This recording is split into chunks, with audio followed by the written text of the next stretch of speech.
I'm Julie Dozier. I'm a strategy consultant, and my company is Tangram Learning. And I'm Charlie Chung with NovoEd. We're a learning platform company, and we're happy to share our best practices with you here today. First, let's start with some data. If you take a look at this chart, you'll see that over time, the learning that is being produced in today's corporations have slowly and inexorably moved online. And that's represented by the green bars that you see. But there's a second story here as well. If you notice between the light and the dark colors, the light green and the light blue represent training that's of fairly simpler quality, and it tends to be compliance training or fact-based recall types of training. The deeper colors, the deeper green, the deeper blue represent higher level skills, things like communication, innovation, leadership, and topics like that. And what you see is that although training has moved online into the green bars, there's still a lot of dark blue that's still there. That is the training that's trapped offline. And in an increasing digital world, we need more of that to be moved online. People are looking for ways to do that. And the low-hanging fruit is already gone. So we need new ways to bring some of that dark blue learning content online. You could say we're stuck in sort of a goldfish cycle, if you will. The story that goldfish will keep eating and eventually die if you overfeed it. We've reached a point where there's so much content being created out there that feeds into the standard formats. And those standard formats aren't interactive, Julie. And what happens is that it reinforces those standard formats so that it no longer makes sense for people to create anything outside of that format. And those standard formats, which are relatively lonely solo learning experiences, result in increasingly dismal engagement rates. I'm sure many of you have seen that through a lot of your learning programs. So we really need to think about how we can break out of this goldfish cycle. And the one solution that we'd like to talk with you about today is the digital cohorts, which Julie will now describe. Great, thanks, Charlie. So a digital cohort, we'd like to share a definition with you so you can wrap your heads around what this is. It is an online group of learners that are progressing together, interacting meaningfully, and they're working together to improve a significant skill. So all of those four things really need to be present in order for it to be an effective digital cohort. So we want to make sure we treat them kind of individually and discuss them and share some examples with you. So the first one, online group. So we are describing this as an asynchronous learning experience that is flexible and realistic. And let me share a personal experience. I had just joined a company that was delivering a very traditional classroom experience for a topic that's really dense. It was the deep blue part of the graph we were looking at. And I was worried if I created a traditional e-learning that learners would just feel really isolated, and I wanted them to feel like they were part of a community that was learning and progressing together. So that was something that was really important to me as I was designing an experience for them. And so I decided to create the course within an online collaborative cohort and use a platform that could support that social interactive experience. And what I really saw was that these three things were really important and things that I came to appreciate about using this modality. I got diverse participation. I was able to scale this course around the globe and have learners who were participating at a time that worked for them, but they were interacting from whatever zone they were representing, and they were having interactions they had previously not been able to have in a learning experience. They were also creating a community, so learners could comment on each other's ideas and share experiences with each other, and that was just something that was really great to bring these people together who didn't necessarily work together, but they were learning together and sharing these ideas together. And another thing that was really exciting was to see learning champions emerge. People who maybe had previous experience with the topic or who were just getting very excited about it would comment more, and they would be much more active in the course, and they would answer people's questions, and that was just an exciting behavior that we had not necessarily seen even in the classroom version of the training. Let me talk about the second element, progressing together. And this is defined as being spread out over time in the learning journey while still having a clear pace. We can distinguish this from the two approaches that we're used to talking about. We're used to talking about synchronous, which is a live event. Maybe it's in person, maybe it's a virtual webinar. And then there's the asynchronous, where learners are in there, they're working on things at their own pace and so forth.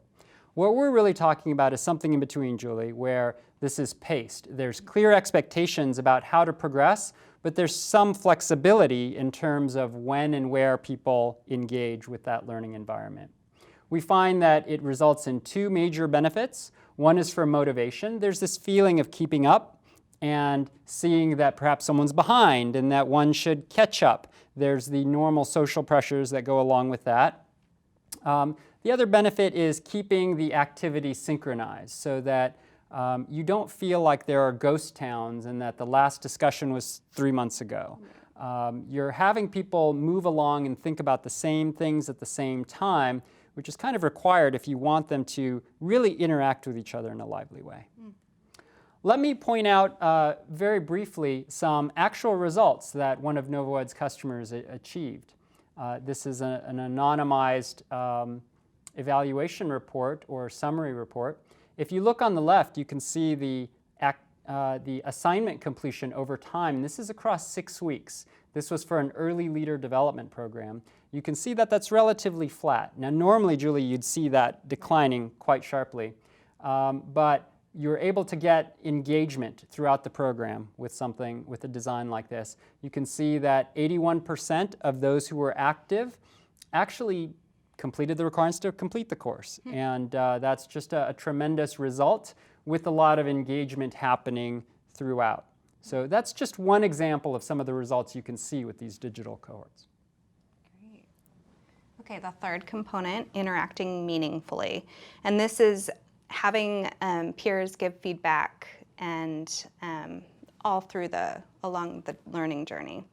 So one thing that's important to understand is that we see, there's actually research that's done by Stanford, that if this is a group of about 26,000 employees who are going through a course, and if they only participated in the discussion forums, there was about a 2% completion rate. But if they amped up their participation so they were at least working in teams, it jumps to a 21% completion rate.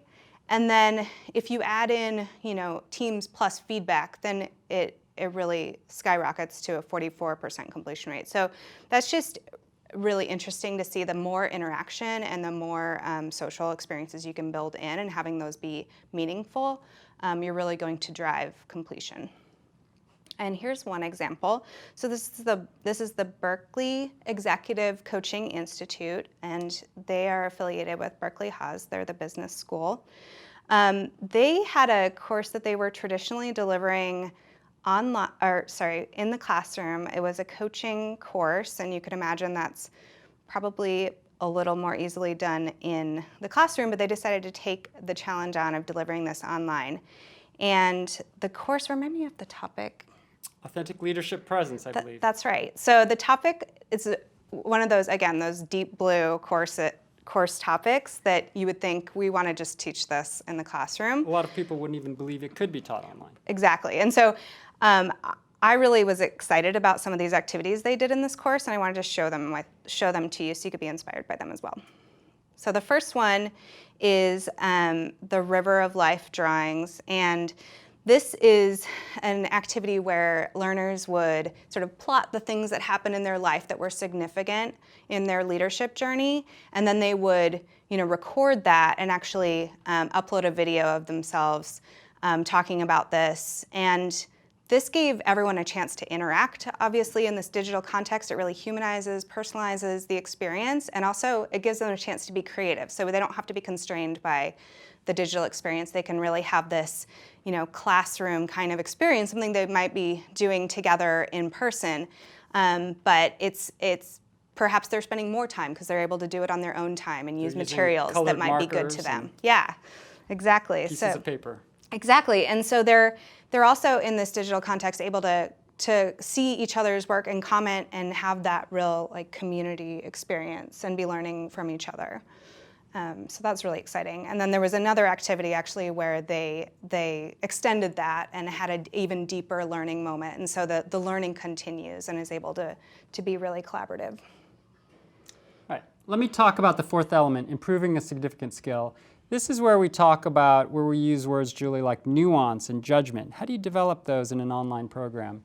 Well, these types of skills are very common in training programs that people want to put online now. Things like leadership development, design thinking, innovation, customer centricity. These are all things that require some sort of collaboration, communication, critical thinking, some of those higher level aspects.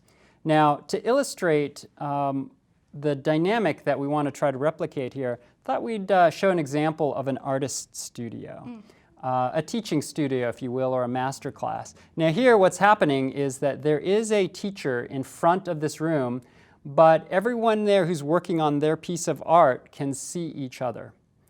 The question is, what type of learning is happening here? And I'd argue, Julie, that there's at least 4 types of learning. Let me go through those. First, we have the teacher who is clearly giving instructions and in the front of the room being an example. Second is the teacher might go around and give feedback to individual learners.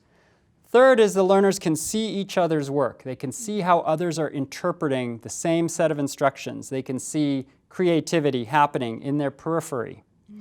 Fourth, if the instructor or teacher is walking around and giving feedback, people are also hearing feedback from the instructor on someone else's work. And so you get that variation and you get the expert feedback on that variation, and these are the layers of interaction and the layers of learning that are really required to teach these higher level critical skills that we're talking about. That's great.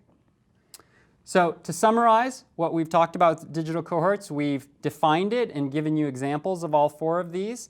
An online group of learners progressing together, interacting meaningfully to improve a significant skill. So again, we're not talking about a place for people to just chat with each other. There's plenty of corporate collaboration tools for that. It's really how can you create that meaning around that learning experience that creates that deeper learning. One of the worksheets we'd be happy to share with you is a little guide to thinking about where you want to have deeper, richer learning and where it has to be online. And we created this guide to help you think about whether digital cohorts is the right approach for you. And hopefully we've done a good job, Julie, of explaining what that concept is. Yes, I hope so too. All right, well, thank you everyone for participating, and we'll be available for any questions you might have. Thank you.